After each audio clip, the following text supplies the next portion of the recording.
Hello everyone and welcome to today's video. Now today I'm going to be talking about the Talladega weekend, the first Talladega race for Cup and Xfinity. But before we get into that, let's talk about the next race, which is Dover Motor Speedway for the Cup and Xfinity Series once again, and also the ARCA Menard Series East Series if you're interested in that as well. So first off with Friday, April 28th, obviously just ARCA Menard East Series practice and qualifying. Both of them will not be on TV. Practice and qualifying for the Xfinity Series at 3:05 p.m. for practice and 3:35 p.m. for qualifying. Both of them will be on FS1. Saturday, April 29th, will be practice and qualifying for the Cup Series. 10:35 a.m. moves to FS1 at 11 a.m. That'll be on FS2 for practice. 11:20 a.m. will be qualifying for the Cup Series. That'll be on FS1, PRN, and Sirius XM. And then 1:30 p.m. will be the Xfinity Series race for the running of the A Game 200. That'll be on FS1, PRN, and Sirius XM. And on Sunday will be on 2 p.m. will be the Cup Series race for the running of the Worth 400. That'll be on FS1, PRN, and Sirius XM. That'll be on Sunday, April 30th. So with that out of the way, let's now talk about the Xfinity Series results. So the winner of the Xfinity Series Talladega race is Jeb Burton. Then we got Sheldon Creed, Parker Kligerman, Cole Custer, Brennan Poole getting JD Motorsports' first top 5 since, I think, 2019 or 2017. Then we got Cesar Baccarella, Parker Retzlaff, Greg Galding, Joey Gase, and Josh Williams ran out the top 10. Then we got Ryan Ellis, Brent Moffitt, CJ McLaughlin, Brandon Jones, Kyle Sieg, Garrett Smithley, Ryan Truex, Austin Hill, Jeremy Clemens, and Joe Graf Jr. ran out the top 20.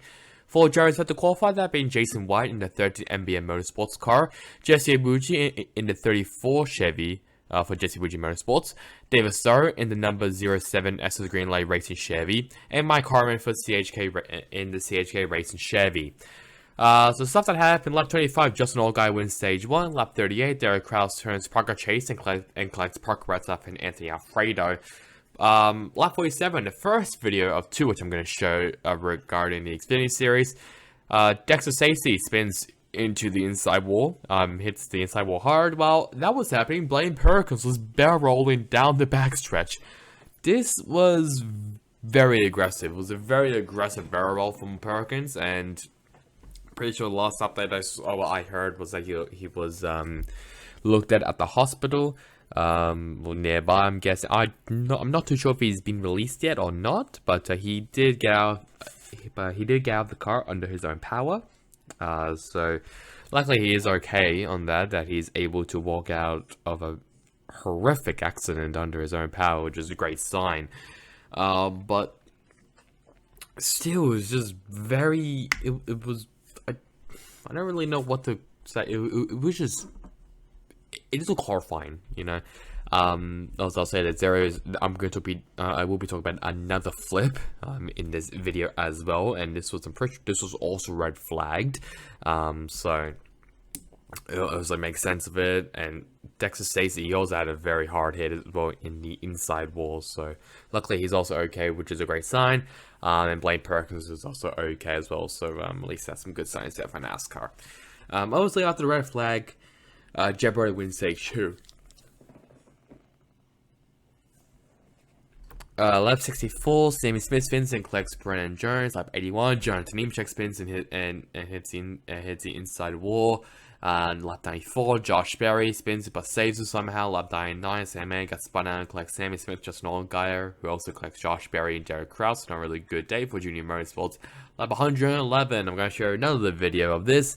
Daniel Hemrick gets turned and spins up the track and collects Austin Hill, Brent Moffitt, Jeremy Clemens, Ryan Truex, Josh Blakey, Chandler Smith, Ryan Sieg, Riley Herbst, Kaz Grala, Parker Retzlaff, and Joey Gase. While that was happening, at the very end, Daniel Hemrick slides down the track upside down. Obviously, there's obviously two different instances, or two different types of flips. Obviously, the one that you barrel roll continuously and you land on your wheels. This one, it was just he just flipped once, I'm pretty sure, maybe twice, and then he just landed upside down and slid down the racetrack. I don't think he even landed on his roof, like on his wheels, I'm pretty sure, but I might be wrong about that. I only saw like a tiny clip of it, and I was already shocked when I woke up, and I found out that Hemrick and Perkins both flipped upside down. But luckily, Hemrick was okay. He also talked to, he also did an interview when he was released from the care center. So that's at least a good sign there. Yeah, I mean, Talladega always a track that team owners feared because of just because of how unpredictable it is and the amount of damages that it can cost your race team. But luckily, Hemrick was okay.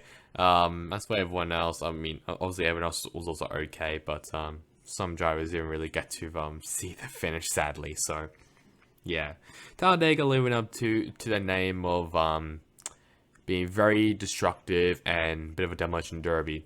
But at the very end, after 2 overtimes on lap 121, Jeb Burton wins the AG Pro 300, first win for Jordan Anderson Racing, while a crash happens behind them, including involving CJ McLaughlin, Jeremy Clements, Garrett Smithley, Brent Moffitt, and Ryan Ellis.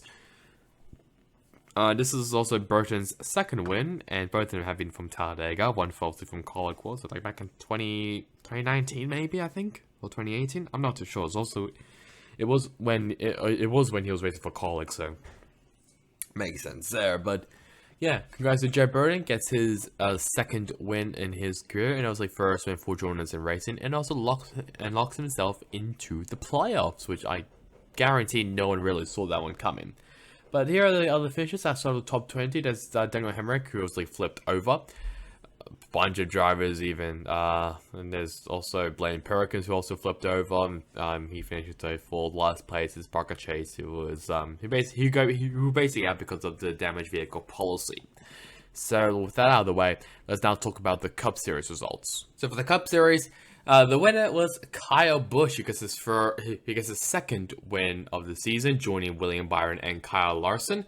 And in second place, very close once again, is Ryan Blaney, then Chris Buescher, Chase Briscoe, Brad Keselowski, Eric Jones, William Byron, Christopher Bell, Daniel Suarez, and Todd Gilliland ran out the top 10.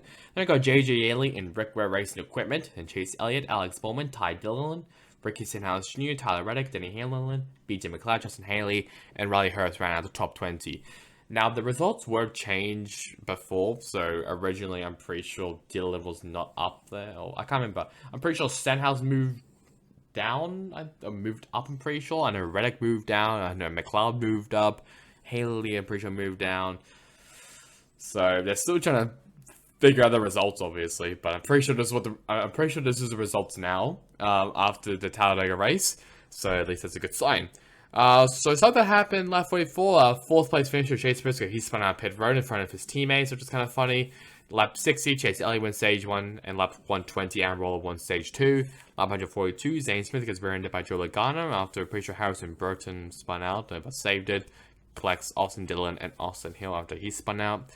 Lap 184, redemption for Zane Smith as Logano spun out after contact with LaJoy, Stenhouse, Harrison Burton, William Byron, they were all involved.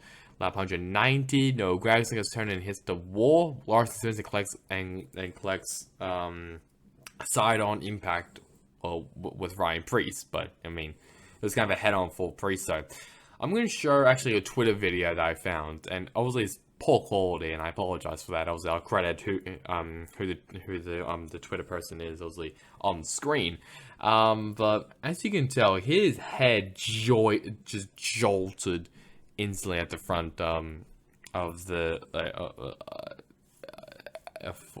well, I just say obviously he jolted towards the steering wheel, and it actually hit so bad that his visor popped up. Obviously, it was a very hard hit that Preece had on Larson, and it was so bad so that I'm pretty sure it bent like some bars, some roll bar, I'm pretty sure, inside the car, and you can kind of see it sticking out on the passenger window. Luckily, I don't think anything flew into the car, which is a good sign. But it was a very hard hit on the side. But luckily, I'm pretty sure Preece is okay. But it kind of shows the safety though that the next gen has. Just a bunch of safety issues that it has. Because I'm pretty sure the right side is it's less reinforced, I will say, compared to the driver's side. So they'll probably need to work on that if they obviously want to make it a bit more safe, because obviously we know that there's been a bunch of talk about safety of next year, including especially last year. But this year, I mean, it's not too much, but I think this one definitely sparked it up a bit, which is obviously not really a good sign for NASCAR. But hopefully they do make a change of that very, very soon. And then finally, lap on Giant 6 after bad block by Bubba Wallace, which caused a wreck. Kyle Busch wins the Geico 500. I will show a video of the wreck though. Wallace, he was just, it was just a bad block. I mean, it was a bad block on his best friend Ryan Blaney, and Wallace did take blame for it at the very end of the race. But I do feel bad for Blaney though, that he so agonizingly close of winning at Talladega, and that might be his third Talladega win. I'm pretty sure if he would win it, but he just can't get any luck right now. It's sad actually. It's really, really depressing. As for Bubba, I'm glad he's okay.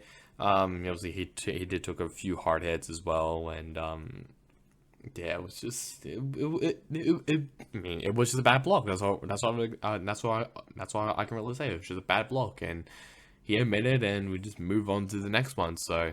But yeah, it definitely sucks. I mean, I don't think you should really pull that block up.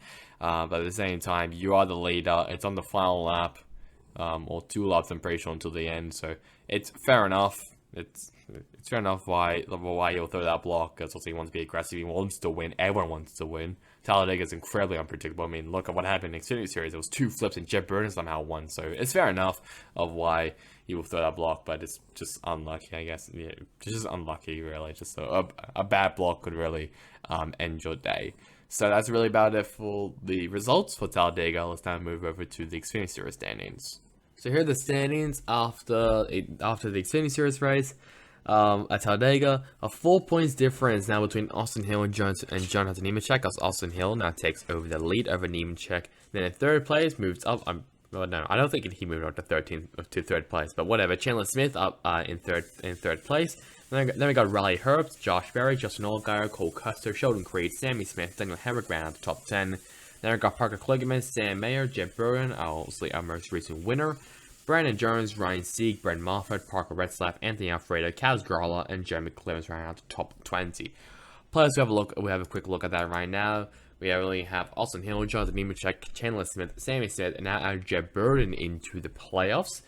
Allgaier is behind Hill, Nemechek, and Chandler Smith. Then behind Sammy Smith in 6th and 7th is Josh Perry and Riley Herbst. Then behind Burton, we have Cole Custer in 9th, Sheldon Creed in 10th, Daniel Hemrick in 11th, and Parker Kligerman in 12th. So, let's now move over to the Cup Series standings. Here are the standings for the Cup Series. Obviously, Christopher Bell still in the lead, only by 12 points over Ross Chastain and 20 points over Kevin Harvick. Then we got Kyle Larson, Kyle Busch, Tyler Reddick, Martin Truex Jr., Ryan Blaney, Alex Bowman, and Denny Hamlin ran out the top 10. Then we got Joey Logano, Brad Keselowski, Ricky Stenhouse Jr., William Byron, Chase Briscoe, Chris Buescher, Daniel Suarez, Austin Cindric, Michael McDowell, and Tigers ran out the top 20. Obviously, have a look at the playoffs. Obviously, bunch of movers at the playoffs. Obviously, Bell, Larson, and Kyle Busch, but all 3 of them have 2 wins. Behind the top 3 is Chastain. Then behind Reddick and Byron is Kevin Harvick. Then behind Logano and Stenhouse, we got Martin Truex Jr., Ryan Blaney, Denny Hamlin, Brad Keselowski, Chris Buescher, Chase Briscoe, and Alex Bowman ran out of the top 16 and the playoffs. One thing I will actually say about the race is that gridlock once again. Basically, what that means is that it's just 2 wide. There's no 3 wide or anything, and everyone is just stuck behind each other. So it's just side by side. That's really all. So it was still gridlock, and fans aren't happy. But I'm pretty sure like the previous package with those giant ass spoilers, so the drivers were complaining. So it's pretty difficult for NASCAR to really think, to kind of figure out what package to use for the super speedways. But hopefully they do find one that both drivers and fans can agree on as being top tier a package for super speedways. So just a reminder that the next race is at Dover Motor Speedway for the Cup, Xfinity, and also the ARCA Menard East Series. So that's really about it for me. Hope you guys enjoyed it. Catch you guys next time in the next one. Goodbye.